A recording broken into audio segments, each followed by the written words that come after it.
हरे राम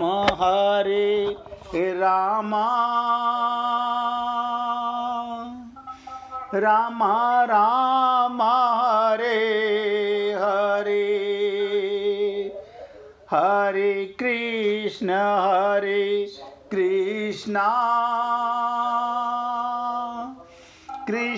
कृष्ण हरे हरे, हरे राम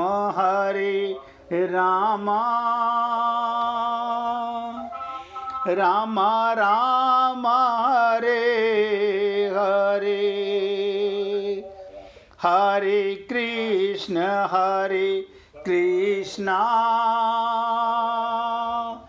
कृष्ण कृष्ण हरे हरे, हरे राम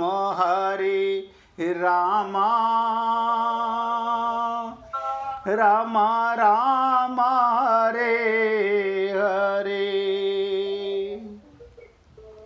सभी पुण्य आत्मा पूरी एकाग्रता से सुनिएगा। जो अज्ञानता, जो कायरता अर्जुन करता है, दिखा रहा है, वही हम सब करते हैं।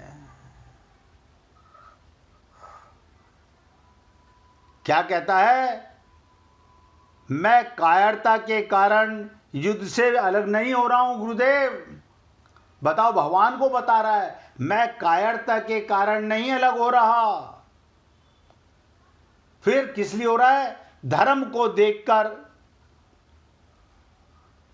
अब आप हम लोगों की बुद्धि में धर्म क्या है?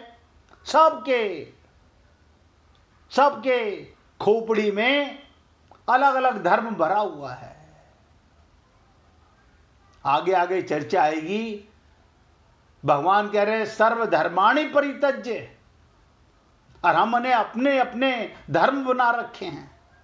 इन आत्मा का एक धर्म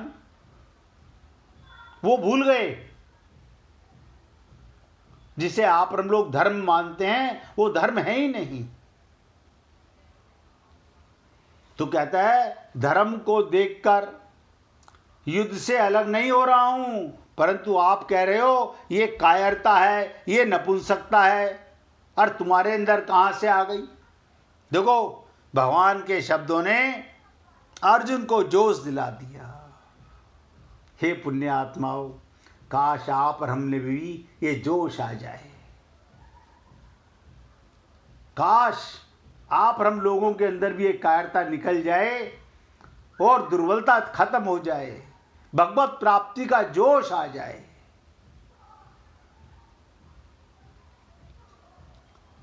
क्या कहते हैं भगवान से अर्जुन? जैसे आप और हम लोग भगवान से झूठ बोलते हैं, आप जरा सोचें। यानी भगवान को कह रहे हैं, हे मधुसूदन, जैसे आप और हम लोग भी भगवान से झूठ बोलते हैं, जरा आप सोचें, मैं पितामह भीष्म और आचार्य द्रोण के साथ वाणों से युद्ध कैसे करूं? महाराज, ये मेरी कायरता नहीं है। कायरता तो तब कही जाती जब मैं मरने से डरूं। ध्यान से सुनिएगा, जब मैं मरने से डरूं। मैं मरने से नहीं डर रहा, मारने से डर रहा हूं। मैं मरने से नहीं, मारने से डर रहा हूं। अब ध्यान से समझिएगा, एक एक श्लोक को अगर आप और हम लोग भगवत प्रेम समझ के पिएंगे तो जरूर सुनिश्चित आगे बढ़ जाएंगे। मैं फिर अब से बार बार याद दिलाता हूं, मन बुद्धि मत लगाना। अगर मन बुद्धि लगा के समझोगे तो नतीजा पहले नोट कर लो, ठन ठन गोपाल निकलने वाला है। संसार में दो ही तरह के संबंध होते हैं। संसार में दो ही तरह के संबंध मुख्य हैं, जन्म का संबंध और विद्या का संबंध। संसार में दो संबंध मुख्य माने जाते हैं, जन्म का संबंध और विद्या का संबंध। जन्म के संबंध से पितामह भीष्म हमारे पूजनीय हैं। बचपन से ही मैं उनकी गोद में पला हूँ। बचपन में जब मैं उनके पिताजी पिताजी कहता तब वो प्यार से कहते, मैं तो तेरा पिता का भी पिता हूँ। इस तरह वो मेरे पर बड़ा प्यार करते, स्नेह रखते आए हैं। और विद्या के संबंध में आचार्य द्रोण हमारे पूजनीय हैं। वो मेरे विद्या गुरु हैं। उनका मेरे पर इतना स्नेह है कि उन्होंने खास अपने पुत्र अश्वत्थामा को भी मेरे समान नहीं पढ़ाया। उन्होंने ब्रह्मास्त्र को चलाना तो दोनों को सिखाया। ध्यान से सुनो, ब्रह्मास्त्र को चलाना तो दोनों को सिखाया, पर ब्रह्मास्त्र का उपसंहार करना मेरे को सिखाया, अपने पुत्र को नहीं सिखाया। उन्होंने मेरे को यह वरदान भी दिया कि मेरे शिष्यों में अस्त्र शस्त्र कला में तुम्हारे से बढ़कर दूसरा कोई नहीं होगा। तो क्या कहते हैं, ऐसे पूजनीय पितामह भीष्म और आचार्य द्रोण के सामने तो वाणी से रे तू ऐसा कहना भी उनकी हत्या के समान है। अगर मैं ये मुख से ये भी कह दूं रे तू, ये भी उनकी हत्या करने के समान है। फिर मारने की इच्छा, उनके साथ बाणों से युद्ध करना कितना भारी पाप की बात है। बताओ, भगवान तुझे पाप में धकेलना चाहते हैं। आज तक तो हम यही करते आ रहे हैं, अपनी बुद्धि से, अपने मन से क्या पाप है, क्या पुण्य है, क्या धर्म है, क्या अधर्म है, कौन अपना है, कौन पराया है। भगवत प्राप्ति को ध्यान से सुनिएगा, हम भगवान को आज तक तो धोखा देते आए हैं, लेकिन भगवान फिर भी हमें क्षमा करते रहते हैं, फिर मौका देते रहते हैं।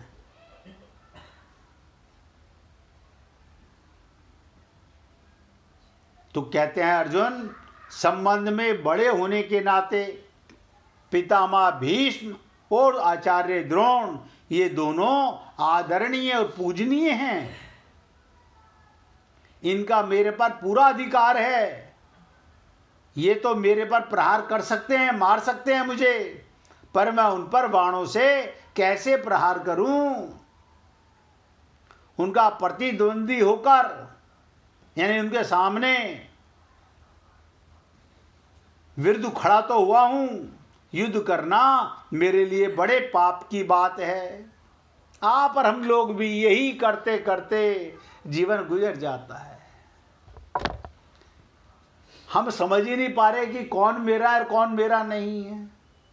अभी बताया था ना कि एक स्त्री 50 साल से विधवा थी, 10 साल साथ रही, 50 साल वो गए हुए हो गए, लेकिन नाम सुनते ही उसका संबंध और जिसके साथ भगवान का, जिसके साथ सदा का संबंध है, वो गुरु कितना भी बताए हमें होश नहीं आता। यानी हमारे लिए शरीर का संबंध कितना इंपॉर्टेंट है। इसी प्रकार ये अर्जुन भी, और देखिए मैंने आपको पहले भी कहा था, अर्जुन नहीं आप और हम लोग ऐसा करते हैं। ये दोनों ही मेरे द्वारा सेवा करने योग्य हैं और सेवा में भी बढ़कर पूजा करने योग्य हैं। ऐसे पूज्य जनों को मैं बाणों से कैसे मारूं? आप कहेंगे, ध्यान सुनिएगा, हमने बुद्धि लगाई, कहेंगे 100% अर्जुन ठीक कह रहा है। यहां तो हम क्योंकि डिसीजन देने वाले हैं, जज हैं, यहां तो भगवान की गलती है। ये पाप तो हम अनंत जन्मों में करते आ रहे हैं, भगवान को कटघरे में खड़ा करते आ रहे हैं। गलती तो आप ही की है किसी स्त्री का पुत्र एक होते ही मर गया, उसने पूजा पाठ सब छोड़ दी कि मेरे पड़ोसी के 4 हो गए, मेरा एक था वो भी मार दिया, ऐसे भगवान की क्या पूजा करना। तो ये सारे पाप कर्म हम खूब करते हैं।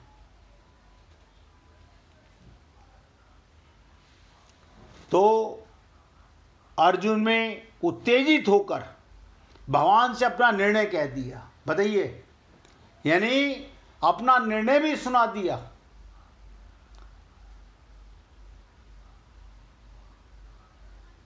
बहुत विचित्र चीज है कि हम भगवान को भी अपना डिसीजन बता देते हैं और उत्तेजित होकर के अपना निर्णय बता दिया।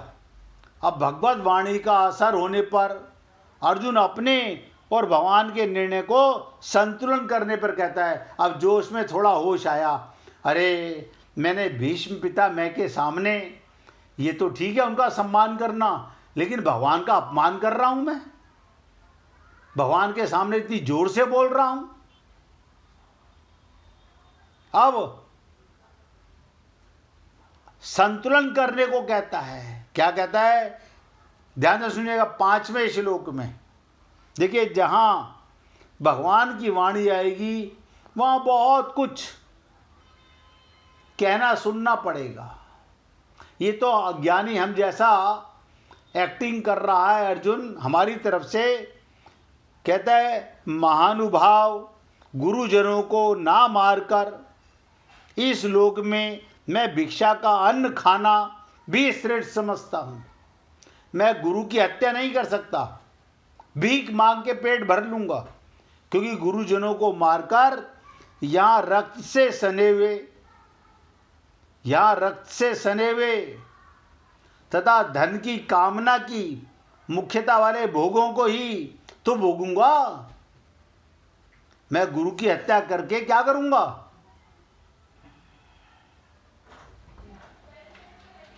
यानी धन की कामना की मुख्यता वाले भोगों को ही तो भोगूंगा मैं।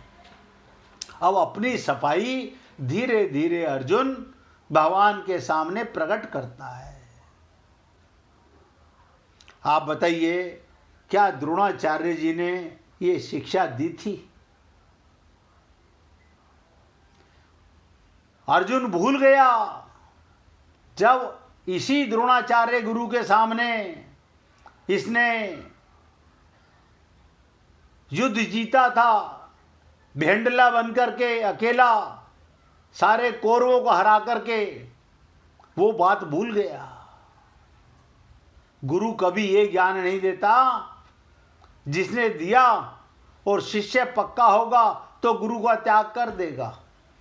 भक्त प्रहलाद के पोते ने, बलि ने अपने गुरु शुक्राचार्य जी की बात को नकार दिया कि एक तरफ तो गुरु आप कहते हैं कि सामने ईश्वर है, ये वामन रूप में भगवान है, नारायण है, और एक तरफ आप कहते हो इन्हें मैं दान ना दूं। यही आपकी शिक्षा, यही आपका ज्ञान है मेरे ऊपर, मैं आपकी बात नहीं सुनूंगा। आप सोचिएगा,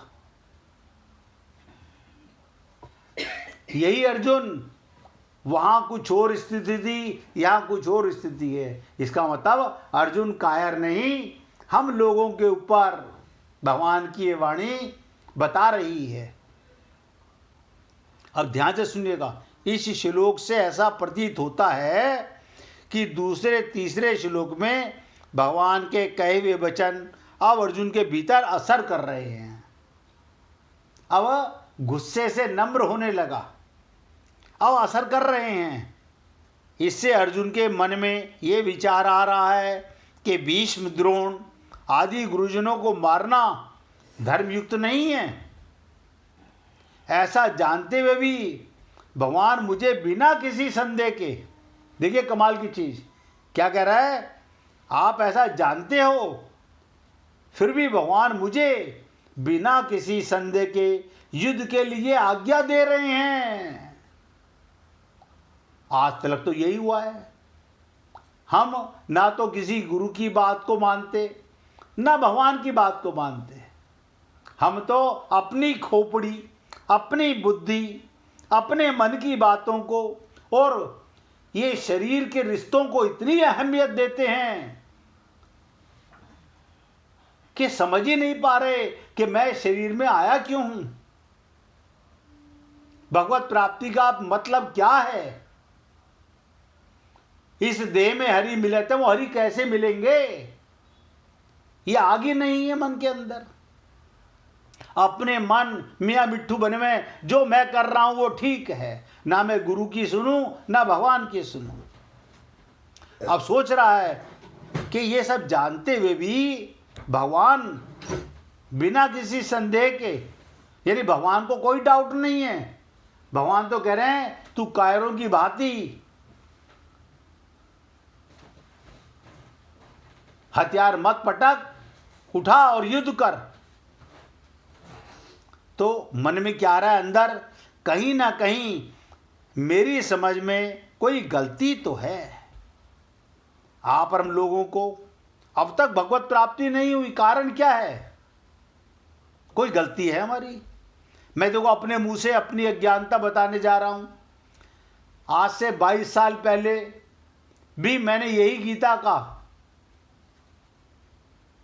चर्चा की थी। मैं आज महसूस करता हूं उस समय मैं गधा था, आज हो सकता है घोड़ा बन गया हूं। मैं अपने को संत नहीं मानता, मैं तो सेवक मानता हूं। हाँ, इतना अंतर जरूर आया कि आज गधे से घोड़ा जरूर बन गया हूं। इसलिए हे पुण्य आत्माओं, गीता को समझना बिना शरणागति के असंभव। अब अर्जुन पूर्व श्लोक की तरह उत्तेजित होकर नहीं बोलते और बहुत सरलता से बोल रहे हैं। क्यों?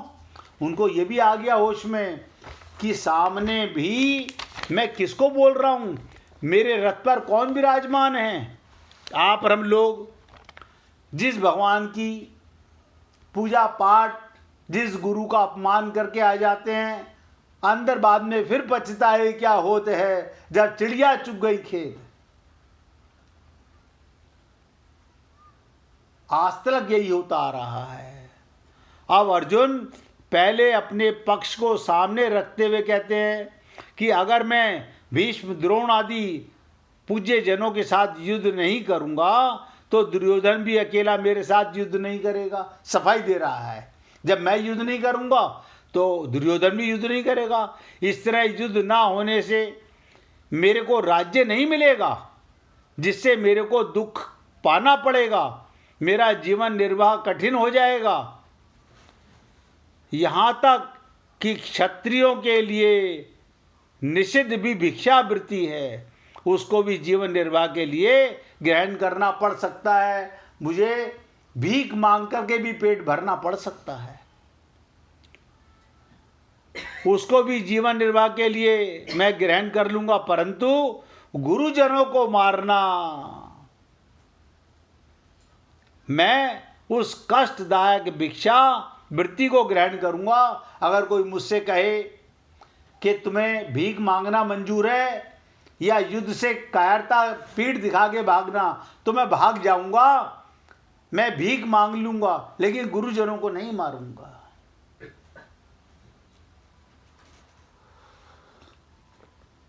कई बार तो हमें ऐसा लगता है कि अर्जुन कहीं गलती तो नहीं कर रहा, लेकिन मैंने आपसे पहले निवेदन किया, अर्जुन जब जब बोले हमें अपनी वीकनेस देखनी है। कहने का तात्पर्य, यदि भिक्षा मांगकर खाने से इस संसार में मेरा अपमान तिरस्कार होगा, लोग मेरी निंदा करेंगे, गुरुजनों को मारने की अपेक्षा भिक्षा मांगना मेरे लिए अच्छा है। और ये किसको सफाई दे रहा है? भगवान को।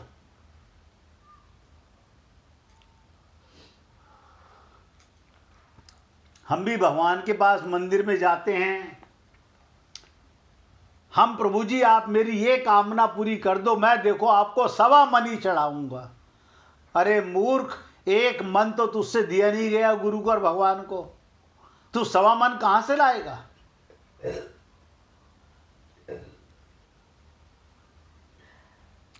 तो ध्यान से सुनिएगा। अब अर्जुन भगवान के वचनों की तरफ अब सोचा कि भगवान के चेहरे पर कोई क्रोध नहीं है, कोई गुस्सा नहीं है। मैंने इतनी गुस्से में आके भगवान को बोल तो दिया, अब उसे अपनी त्रुटि का एहसास होने लगा। अब जब व्यक्ति को त्रुटि का एहसास होता है तो वो क्या करता है? क्या अर्जुन भगवान के वचनों की तरफ दृष्टि करते हुए कहते हैं, अगर मैं आपकी आज्ञा के अनुसार युद्ध करूं, ध्यान दो, अगर मैं आपकी आज्ञा के अनुसार युद्ध करूं तो युद्ध में गुरुजनों की हत्या के परिणाम में उनके खून से सने हुए और जिनमें धन आदि की कामना ही मुख्य है, ऐसे भोगों को ही तो भोगूंगा। मुझे पृथ्वी का सुख मिलेगा, राज्य का सुख मिलेगा, मेरे को भोग ही तो मिलेंगे प्रभु। उन भोगों के मिलने से मुक्ति थोड़ी ही होगी, शांति थोड़ी ही मिलेगी। अब यहां पर प्रश्न खड़ा हो सकता है कि भीष्म द्रोण आदि गुरुजन धन के द्वारा ही कौरवों से बंधे थे, क्या कारण था? क्या धन के कारण? तो यहां पर ध्यान से सुनिएगा। अब जो आपको बात बताने जाऊंगा वो बहुत ध्यान से सुनिए इसी श्लोक की, 1 मिनट भगवान का कीर्तन करके। श्री कृष्ण गोविंद हरे मुरारी, हे नाथ ना